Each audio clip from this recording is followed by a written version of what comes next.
just because some watery tart threw a sword at you.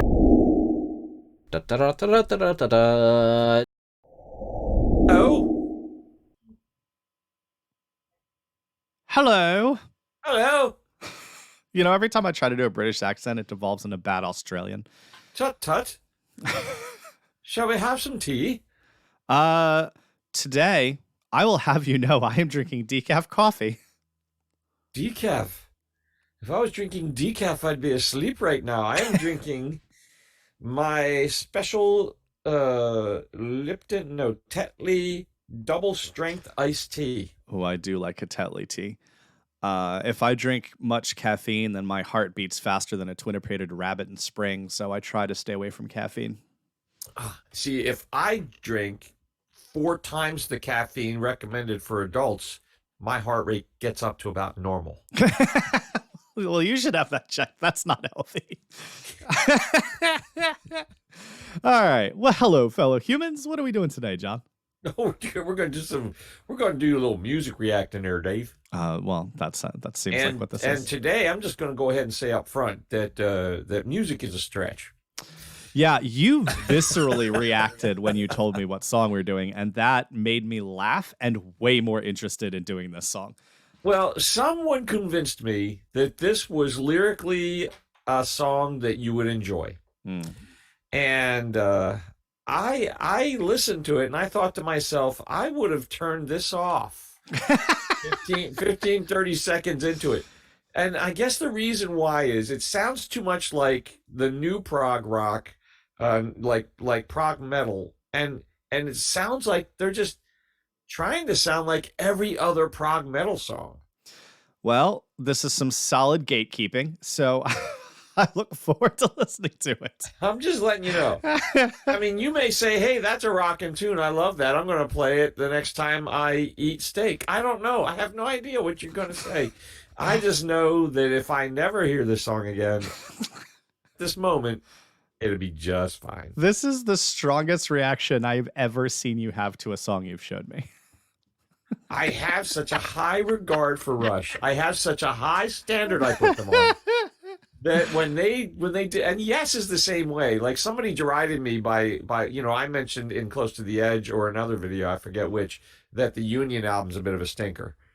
And a Yes fan goes, you call yourself a Yes fan? I'm like, yeah, but I don't drink the Kool-Aid, you know? I'm a Yes fan, but if they drop a stinker, I know it's a stinker. I'm not going to, the Emperor is naked.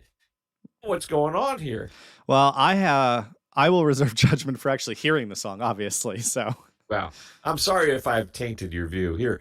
As the judge would say, strike that from your memory. No, I think we both know that your just seething rage at having to hear this song makes me predisposed to love it. That's the truth.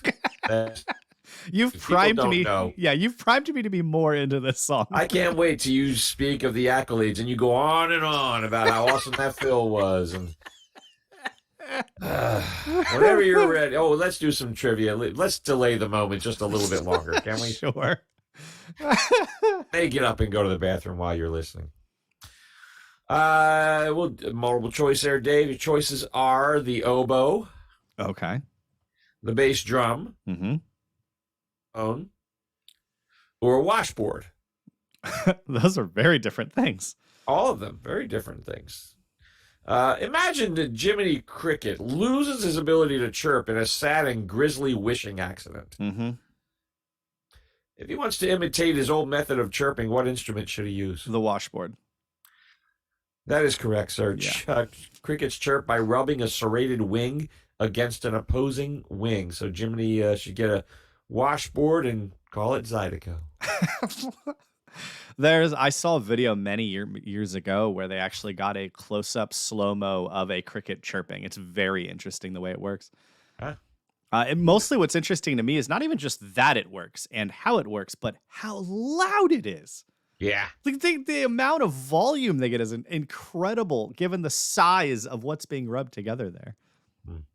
It's almost like, remember those little cheap plastic devices they used to give out with drug company names on it? And you put your cell phone on it like a resting dock, and it somehow amplifies the speaker volume? Oh yeah, it's just the way it's shaped. I actually, there's a little nook directly to the left of the sink, and I often prop my cell phone on that little nub right there and listen to audiobooks while I like do dishes and do stuff around the kitchen, and it amplifies the volume like crazy. It's just acoustics, so yeah, it's neat. It's neat how sound works in general. Well, speaking of how sound works, let's go to one of John's self-proclaimed best songs he's ever heard. Can I correct you? This is an example of how sound doesn't work. You know this is going to be my favorite song just from your setup, right? I hope to God it is. Here's Rush. Oh, I think it's right going.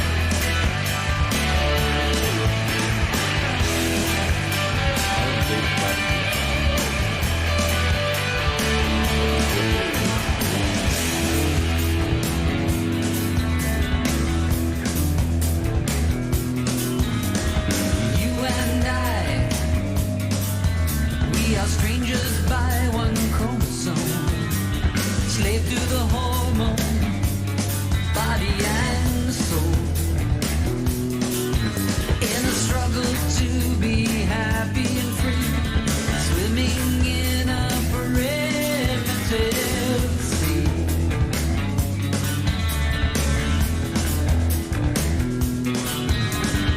You and I dive below the surface, a world of red neon and ultramarine, shining bridges on the ocean floor, reaching to the alien shore.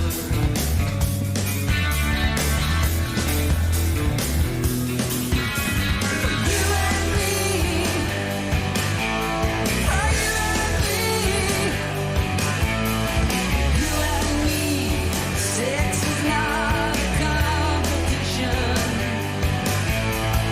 You and me, sex is not a job description. For you and me, we agree.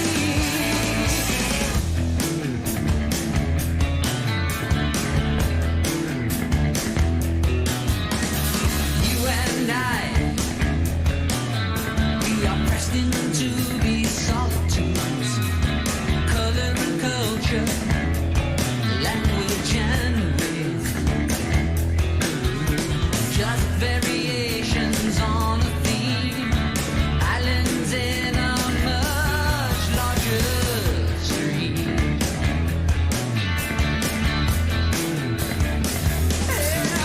All right, John, say what you want. Just take a minute and listen to the bass line in this song, okay? He's going funky crazy. That's what I gotta. That's what I gotta say so far. Was there a song playing? Don't worry, I'll just mute John. You and me, race is not a competition.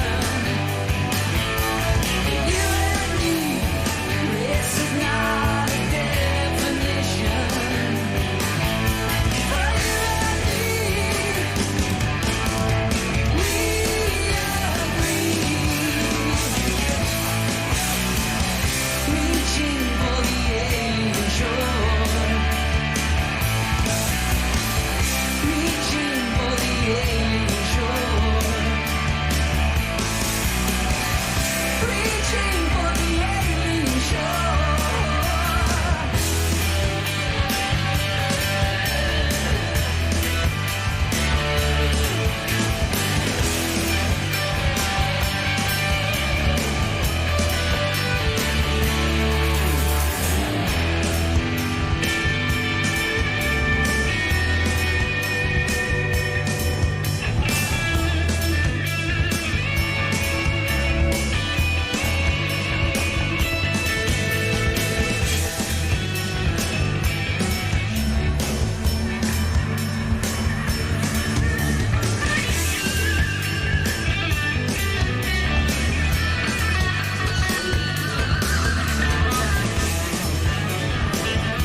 I think that so this morning was my wife's last overnight here in New Hampshire. And so we went out to breakfast this morning. And so I have this decaf coffee that is like very quality. It's like a drip over or whatever. She wanted to go to some fancy coffee place that does coffee flights because that's a thing. Anyway, it is extremely strong, and it is still less bitter than your heart when you think about this song.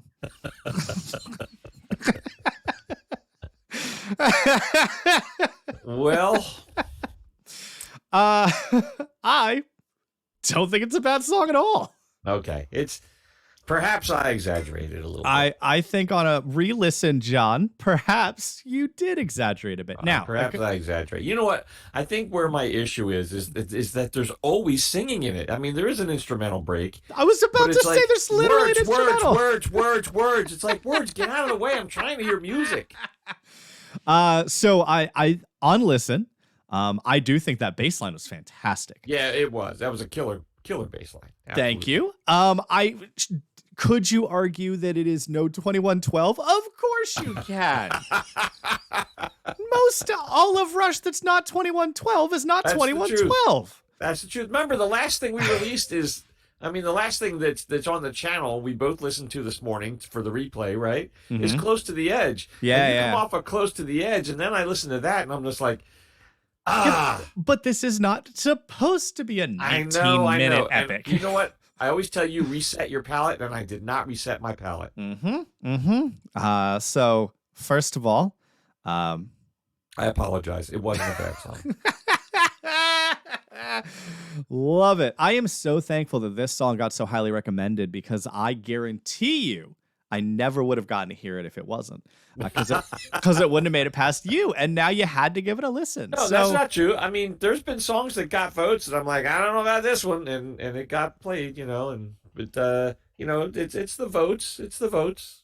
So, I think that musically, sure, was it not the most complex thing ever? Yeah, I will admit that, with the exception of the bass line, which I thought was absolutely fantastic. He was all over the place. Yeah, but the rest of them still on point. Was it the best guitar solo I've heard from Rush? No. Was it good? Yes. I'll tell you what I did like about it.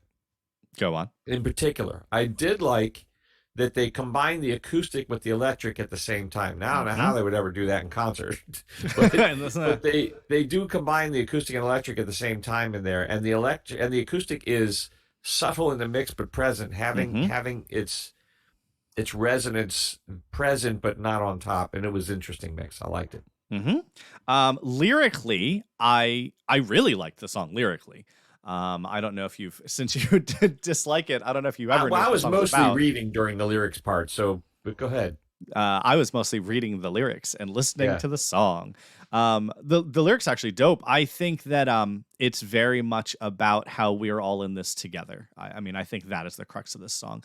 I don't think. It kept saying you and me. Is it you and me like large, writ large, or you and me? Me and me in a particular person. So you and I are strangers by one chromosome, and I think clearly we're talking about men and women there, and there's more references to that one. So it's a Neil Peart love song? No. It is because it also goes on to race later. The entire point is we're all humans. This is Neil Peart's "Hello, fellow humans. Let's all work together." Well, it all makes sense now. Hello, fellow humans. Yeah, I really think that's what it's about. And for instance, when he in the chorus, this is for you and me. Sex is not a competition. Like, he's not talking about having sex, the act. He is talking about gender or however you want to go about that. Basically, like, I'm not competing with my wife. We treat life like a co-op. We're in this together. When one of us succeeds, we both succeed. Yes. And so I love doing things to help her succeed and vice versa. We literally live on the road right now because she wanted to take a nice pay raise and travel the country together. And so becoming a traveling nurse was the perfect way to do that. And so I gave up a lot of what I used to do back where we lived together, where we live near each other, so that I could just do my regular online job. And travel with her. And we've had a blast. We have done so much. We've seen so much. And we succeeded together because she did better. And that is how we play life. And I think that is how we human beings should play life.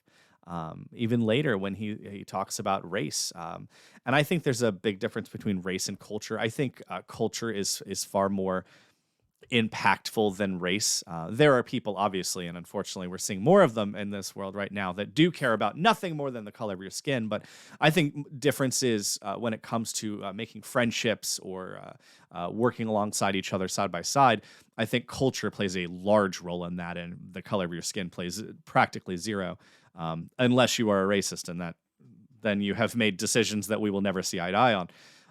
But like you come from very different worldviews if you grew up in a different culture than someone else. But at the end of the day, it doesn't matter what your culture is. We're all humans. We're all in this together. And if the human race can succeed, then we need to come together and say, like, life on this planet is a co-op, and we should all succeed together. And I wish more of us in the world played life like my wife and I and our circle of friends play life like a co-op. When one of us succeeds, we all succeed, because all of our lives get better. Like if one of my friends who I play board games with gets a nice raise at work, he's going to buy more board games. And then I get to play more board games.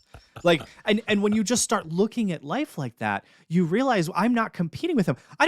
Not only is it not, oh no, he makes more money than me, I should feel self-conscious, which is a stupid mentality anyway.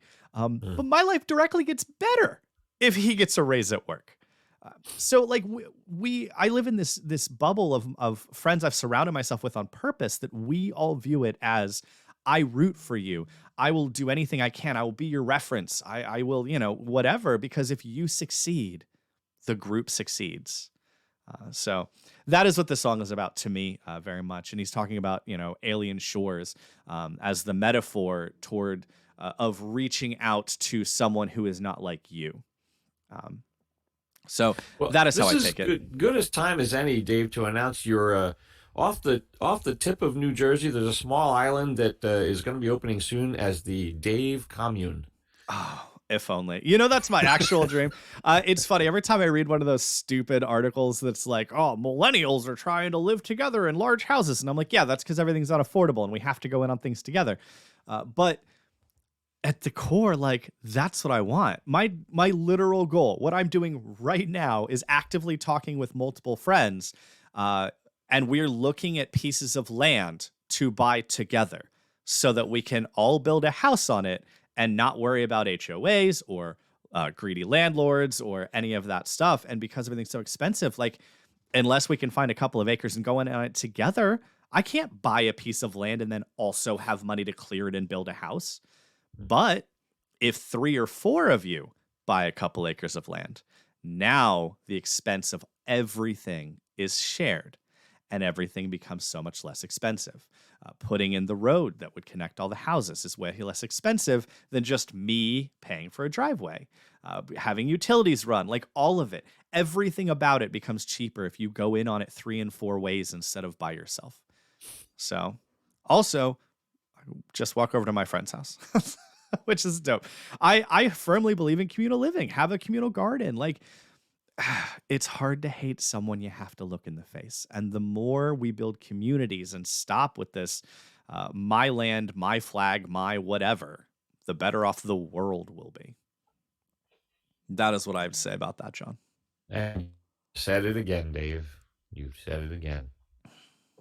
I just want to be friends. I just want everyone to be happy and be friends. Yeah, we all do.